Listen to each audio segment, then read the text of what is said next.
వికారాబాద్ జిల్లాలో దారుణ ఘటన వెలుగు చూసింది. 7 ఏళ్ల చిన్నారిపై ఓ యువకుడు అత్యాచార యత్నానికి పాల్పడిన ఘటన బషీరాబాద్ మండలంలో కలకలం రేపింది. ఇంటి వద్ద ఆడుకుంటున్న బాలికను గమనించిన అదే గ్రామానికి చెందిన ఓ యువకుడు ఆమెను పాడుబడిన ఇంట్లోకి తీసుకెళ్లి ఈ దారుణానికి ఒడిగట్టినట్లు ఆరోపణలు ఉన్నాయి. బాలిక చెప్పిన వివరాలతో అప్రమత్తమైన కుటుంబ సభ్యులు వెంటనే బషీరాబాద్ పోలీసులను ఆశ్రయించారు. ఫిర్యాదు ఆధారంగా కేసు నమోదు చేసిన పోలీసులు దర్యాప్తు చేపట్టారు. బాధిత చిన్నారిని వైద్య పరీక్షల నిమిత్తం తాండూరు ప్రభుత్వ జిల్లా ఆసుపత్రికి తరలించారు. ఈ ఘటన స్థానికంగా తీవ్ర ఆందోళనకు దారితీసింది.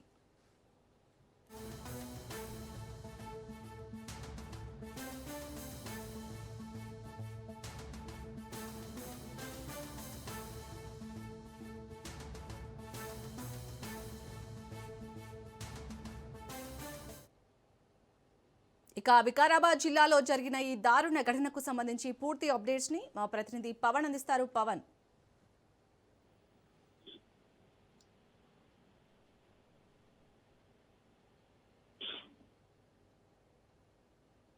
రైట్. ఇటు వికారాబాద్ జిల్లాలో జరిగిన ఈ దారుణ ఘటనకు సంబంధించి మరిన్ని అప్డేట్స్ ని మా ప్రతినిధి పవన్ అందిస్తారు. పవన్,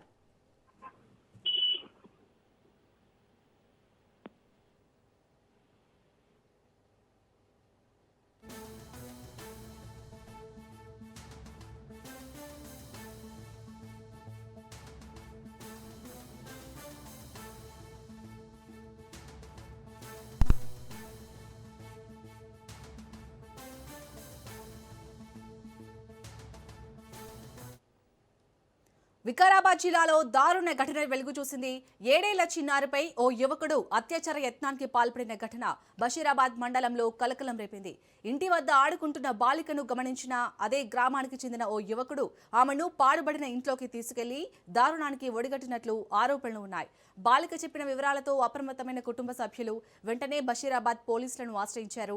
ఫిర్యాదు ఆధారంగా కేసు నమోదు చేసిన పోలీసులు దర్యాప్తు చేపట్టారు. బాధిత చిన్నారిని వైద్య పరీక్షల నిమిత్తం తాండూరు ప్రభుత్వ జిల్లా ఆసుపత్రికి తరలించారు. ఈ ఘటన స్థానికంగా తీవ్ర ఆందోళనకు దారితీసింది.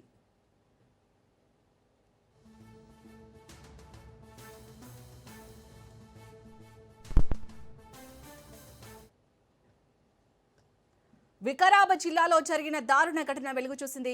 7 ఏళ్ల చిన్నారిపై ఓ యువకుడు అత్యాచార యత్నానికి పాల్పడిన ఘటన బషీరాబాద్ మండలంలో కలకలం రేపింది. ఇంటి వద్ద ఆడుకుంటున్న బాలికను గమనించిన అదే గ్రామానికి చెందిన ఓ యువకుడు ఆమెను పాడుబడిన ఇంట్లోకి తీసుకెళ్లి ఈ దారుణానికి ఒడిగట్టినట్లు ఆరోపణలు ఉన్నాయి. బాలిక చెప్పిన వివరాలతో అప్రమత్తమైన కుటుంబ సభ్యులు వెంటనే బషీరాబాద్ పోలీసులను ఆశ్రయించారు. ఫిర్యాదు ఆధారంగా కేసు నమోదు చేసిన పోలీసులు దర్యాప్తు చేపట్టారు. బాధిత చిన్నారిని వైద్య పరీక్షల నిమిత్తం తాండూరు ప్రభుత్వ జిల్లా ఆసుపత్రికి తరలించారు. ఈ ఘటన స్థానికంగా తీవ్ర ఆందోళనకు దారితీసింది. ఇక ఈ అంశంపై మరిన్ని అప్డేట్స్ ని మా ప్రతినిధి పవన్ అందిస్తారు. పవన్, వికారాబాద్ జిల్లాలో దారుణం చోటు చేసుకుంది. అయితే వికారాబాద్ జిల్లా బషీరాబాద్ మండలంలో ఒక చిన్నారి పైన ఒక వ్యక్తి నరేష్ అని ఒక 20 సంవత్సరాల వ్యక్తి లైంగిక దాడికి సంబంధించి కేసు కూడా నమోదైంది. అయితే చిన్నారిని 7 ఏళ్ల చిన్నారిని ఒక పాడుబంద ఇంట్లోకి తీసుకెళ్లి అత్యాచారాన్ని కూడా ఒడిగట్టారు. విషయం తెలుసుకున్న కుటుంబ సభ్యులు పోలీసులకు కూడా ఫిర్యాదు చేశారు. పోలీసులు నిందితుని కూడా అదుపులోకి తీసుకున్నారు. అదుపులోకి తీసుకొని విచారణ కొనసాగిస్తున్నారు. అయితే ఇతని పైన పోక్సో చట్టం కింద కూడా కేసు నమోదు చేశారు. అయితే ఇక బాలిక ఆయనమ్మ ఇంటి వద్ద ఆడుకుంటుండగా ఒక్కసారిగా ఈ యొక్క 20 సంవత్సరాల యువకుడు నరేష్ ఆమెపై కన్నేసిన నేపథ్యంలోనే కామవాస తీసుకునేందుకు ఆ బాలికకు మాయ మాటలు చెప్పి మరి ఒక పాడుపడ్డ ఇంట్లోకి తీసుకెళ్లి ఒక దారుణానికి ఒడిగట్టారు. విషయం తెలుసుకున్న కుటుంబ సభ్యులు ఆందోళన వ్యక్తం చేస్తున్నారు. ఎందుకంటే ఇతని పైన కఠిన చర్యలు తీసుకోవాలని చెప్పి కూడా ప్రధానంగా డిమాండ్ వ్యక్తం చేసిన పరిస్థితి అనిపిస్తుంది. పోలీసులు మాత్రము బాలికను ఆసుపత్రికి కూడా తరలించారు. హాస్పిటల్లో ట్రీట్మెంట్ కూడా అందిస్తున్నారు. మరోవైపు చూస్తే యువకుడి పట్ల మాత్రమే కఠినంగా చర్యలు తీసుకోవాలని చెప్పి కూడా ప్రత్యేకంగా ఆందోళన వ్యక్తం చేస్తున్న పరిస్థితి కూడా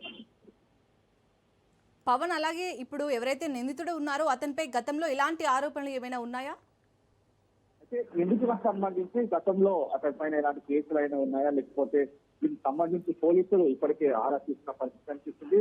అయితే గతంలో మాత్రం నిందితుల పైన ఎలాంటి కేసులు కూడా లేవనేది మాత్రం సమాచారం ఉంది. అయితే ప్రస్తుతం ఈ కేసుకు సంబంధించి అతను అదుపులోకి తీసుకున్నారు. అదుపులోకి తీసుకొని పూర్తిగా విచారణ కొనసాగిస్తున్నారు. అసలు బాలికను ఎప్పటి నుంచి అన్నేస్తాడు, దానికి సంబంధించిన వివరాలు అన్ని కూడా అడిగి తెలుసుకున్న పరిస్థితి చూస్తున్నాం. అయితే మొత్తానికి ఓవరాల్ గా చూస్తే ఈ కేసుకు సంబంధించి నిందితుడి పైన కఠిన చర్యలు తీసుకోవాలని చెప్పి కూడా కుటుంబ సభ్యులు కోరుతున్నారు. Right, thank you Pawan.